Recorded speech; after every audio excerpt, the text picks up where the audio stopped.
Continuando a aula 2 de didática, a gente estava falando sobre a tendência tradicional. Agora nós vamos falar sobre a pedagogia liberal renovada progressivista, conhecida como escola nova.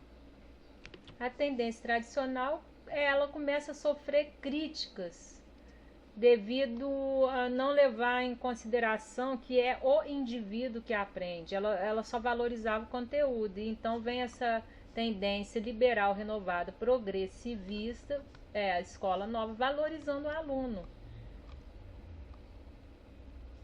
O processo de ensino-aprendizagem está centrado no aluno, deve dar preferência aos métodos ativos, metodologia ativa, né, onde o aluno ele participa mais da aprendizagem. Aí passa a valorizar a qualidade do conhecimento ao invés de valorizar somente a quantidade. Aí temos aqui expoentes importantes, os nomes importantes aqui você já deve ter ouvido falar de Anísio Teixeira, temos aí Lourenço Filho, Fernando de Azevedo, depois você lê um pouquinho sobre cada um. Estrutura-se então uma nova tendência educacional, essa tendência aqui da escola nova, já conhecida nos Estados Unidos e que chega no nosso país nessa década de 1920.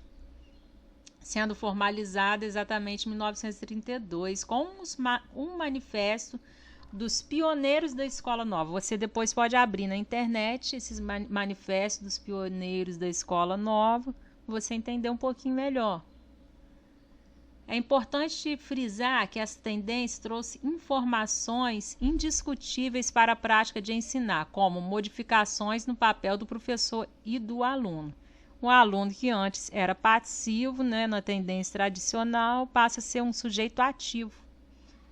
Agora a gente já vai partir para outra tendência pedagógica aqui. Já vamos partir para essa tendência aqui. Pedagogia liberal não diretiva, Carl Rogers. O que aconteceu? Houve uma grande influência da psicologia na educação, que fez com que os educadores apresentassem uma proposta educacional não diretiva, de liberdade de aprender, estimulados pelos trabalhos de Carl Rogers. Ele era um psicólogo norte-americano que desenvolvia um trabalho terapêutico na linha não diretiva centrado na pessoa. Mas essa tendência pedagógica ela não foi muito boa, porque ela acabou se confundindo com esse aspecto psicológico e a parte educativa ficou um pouco de lado. Aí, depois, agora a gente vai analisar a outra tendência, que é tecnicista. Essa tendência ela surge após a Segunda Guerra Mundial, em que o Brasil ele entra num período de ditadura militar. Enquanto na tradicional ensino-aprendizagem estava centrado no professor, na escola nova estava centrado no aluno, agora nessa tendência tecnicista, os meios passam a ser o foco. Então foca o quê? No meio, na metodologia, no meio da forma de como vai ensinar para garantir um bom resultado. Então os métodos tornam-se sofisticados. A princípio parece que é bom, mas não é, porque essa tendência ela vem com a intenção de adequar-se a uma sociedade industrializada, que precisava aumentar cada vez mais a produção e, nesse sentido, tornar os indivíduos mais produtivos. Neste modelo, a forma de planejar não servia, pois já havia uma equipe responsável por isso. Então, o professor ficava de escanteio, né? O planejamento didático, com base neste modelo fabril, estabelecia objetivos de forma bem operacionalizada. Então, o professor ele perde a sua autonomia. Algo que foi bem comum nessa época da ditadura militar. Nessa época também nós temos aqui, acontece aqui essa Lei de Diretrizes e Bases, 5.692/71 para o ensino de primeiro e segundo grau, que era como era denominado na época. A ênfase era na técnica, no processo de ensino. Gerou um grande esvaziamento nos conteúdos, o que contribuiu enormemente para a desestruturação da educação no nosso país. Aqui nesta época, nessa tendência aqui, tecnicista, o caráter prático, técnico do ensino desconsiderou todas as tendências anteriores e os condicionantes sociais. Então aqui vem um resuminho, né, falando aqui que essa denominação de não crítica, ela se dá a essas tendências aqui, que eu vou mostrar aqui em tópicos, que vai ficar melhor para você visualizar. Tendências não críticas, nós estudamos a tradicional, essa da escola nova, e a pedagogia liberal não diretiva, e essa daí, tecnicista. Portanto, elas não relacionam as questões educacionais às sociais, não se percebendo, portanto, condicionadas por essa. Ou seja, essas tendências não críticas, elas não levam em conta o contexto social do público-alvo, que são os alunos da escola pública. E também particulares, né? Porque a lei de diretrizes e bases, elas servem para escola pública e particular, mas principalmente alunos de escola pública, que são as pessoas que não têm condição e que dependem do apoio do Estado. Agora a gente vai falar sobre as tendências críticas, que são crítico-reprodutivistas, pedagogia libertadora, histórico-crítica e crítico-social dos conteúdos. Está vendo aqui que você olha primeiro os tópicos, depois você vai ler o texto, porque senão você começa a ler e quando chegar lá no meio você já não lembra o que aconteceu. Então você faz à mão, no seu caderno, tudo que você estudar, você faz isso aí. Faz uma listagem de tópicos. Aqui nós temos o contexto histórico em que começa essa tendência crítica, lógico que é após da ditadura, na década de 80, com a efervescência e ansiedade do restabelecimento do Estado democrático de direito no Brasil. Então vamos começar aqui pela pedagogia crítica libertadora. Paulo Freire, um nome bem conhecido que tem bastante influência na educação no nosso país. Então ele denuncia as condições alienantes do povo. A didática dele é um ensino centrado na realidade social. Ela busca desenvolver o processo educativo como uma tarefa que se dá no interior dos grupos sociais. Então, é como se fosse assim, tem um grupo de trabalhadores, de pescadores. Então, vamos colocar ali um tema gerador para que eles aprendam a ler e escrever. E começa também num contexto informal.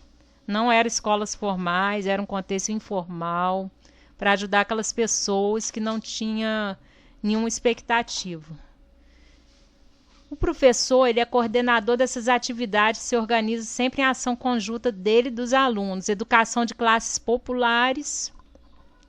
Aqui está, né, caráter extraescolar não oficial, a princípio, né?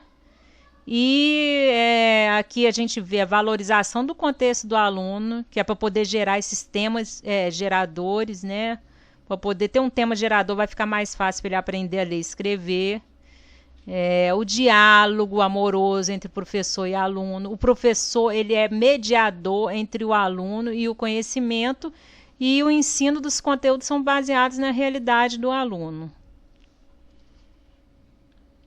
Agora vamos começar a outra parte, né, que vem aqui, um outro tópico, que é a pedagogia histórico-crítica, e essa daqui, crítico-social dos conteúdos. Mas o que acontece? Nessa apostila aqui, ela não está muito bem, assim, aqui não está falando de nenhum autor, ela não está muito bem, está faltando um pouquinho de organização, mas o conteúdo da apostila é muito bom, mas para quem está iniciando fica um pouco difícil para entender essa organização aqui.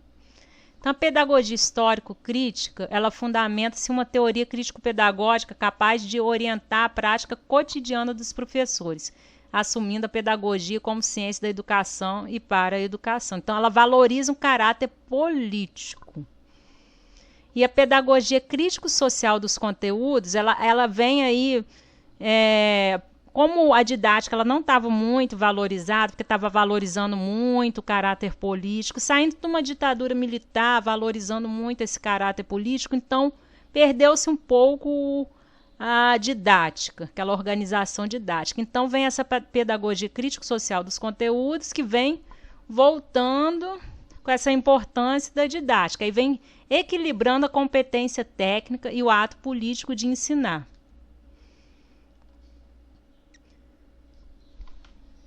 Aqui você pode dar um pause e ler essa parte que está de azul. Ela se encontra na página 28 do livro, que é muito importante. Onde Libânio ele vem falando dessa importância de não perder de vista o conteúdo da disciplina, de contextualizar e orientar o aluno para aplicá-lo na vida prática. Então aqui a gente tem um nome muito importante, Libânio. Esse é um nome também que você pode usar para formular uma questão de prova. Paulo Freire, Libânio, são nomes muito bons para poder você criar a sua resposta de prova. Então aqui ele vem mostrando que o caráter político da didática em detrimento do técnico,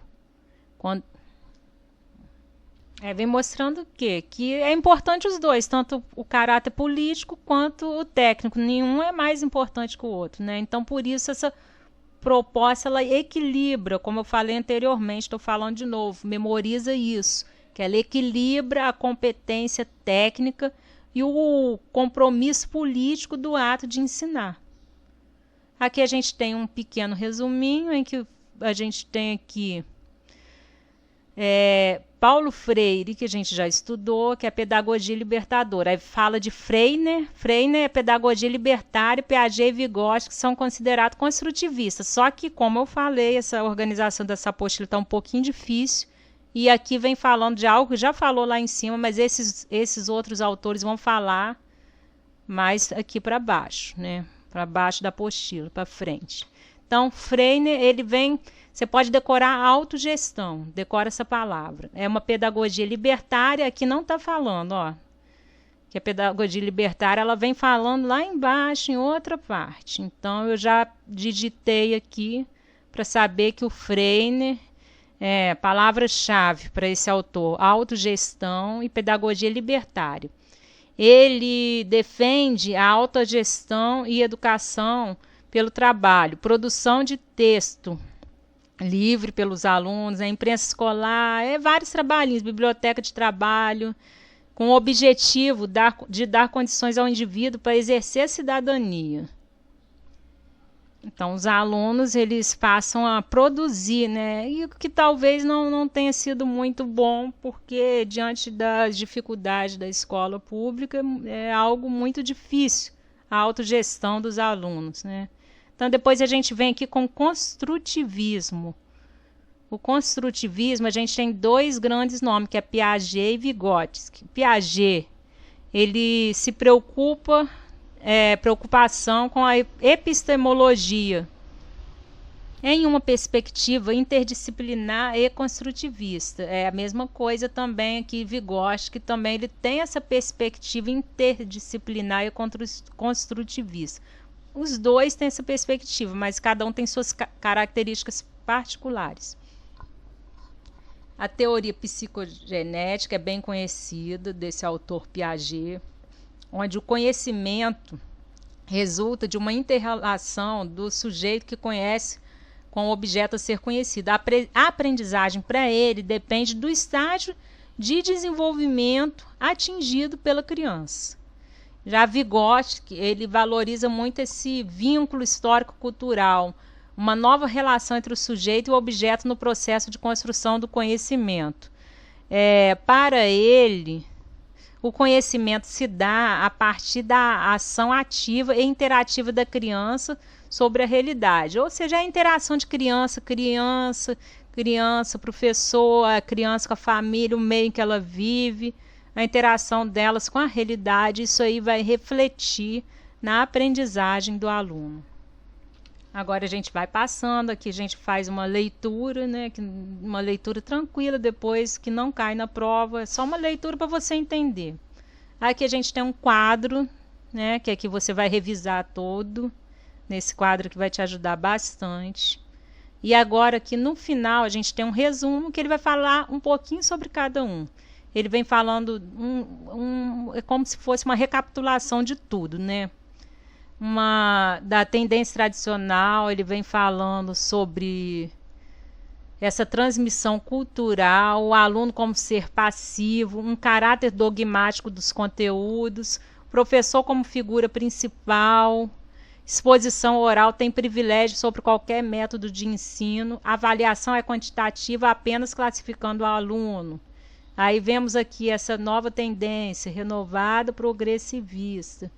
E fundamenta-se muito na psicologia, o aluno deve participar diretamente do seu processo de aprendizagem, aluno é o foco, a metodologia é ativa, e vemos aqui a não diretiva, que ela é muito identificada com a psicologia, essa abordagem psicologizante redundou em radicalismos na prática docente. Alguns professores passaram a desconsiderar o pedagógico em detrimento do psicológico do aluno, que na época havia um fracasso escolar em que culpabilizava o problema psicológico do aluno, tirando assim a responsabilidade do professor em ter uma boa didática do ensino. Então não foi algo muito bom. É claro que todas as tendências colaboraram de alguma forma para ir evoluindo a didática. Temos aqui essa tendência tecnicista também, na época da ditadura militar, está vendo aqui depois da Segunda Grande Guerra, e onde supervaloriza meios tecnológicos, extremamente sofisticado, avaliação extremamente técnica, tira a autonomia do professor, né? Então a gente vem aqui revisando a crítico-libertadora, a didática está implícita, ela não é muito valorizada. Valoriza-se o diálogo, centro, realidade social e emancipação dos sujeitos. Expoente importante, Paulo Freire. Crítico social do conteúdo, a gente vem com conteúdos universais, são considerados, mas deve ser trabalhado de modo crítico, permitindo que os alunos, com base nesse conteúdo e na análise de suas experiências, possam dispor de ferramenta necessária à participação da sociedade em que vivem. Então, nessa tendência crítico-social do conteúdo, a gente vê como expoente o nome de Libânio. A gente tem que lembrar que ela volta a valorizar a didática.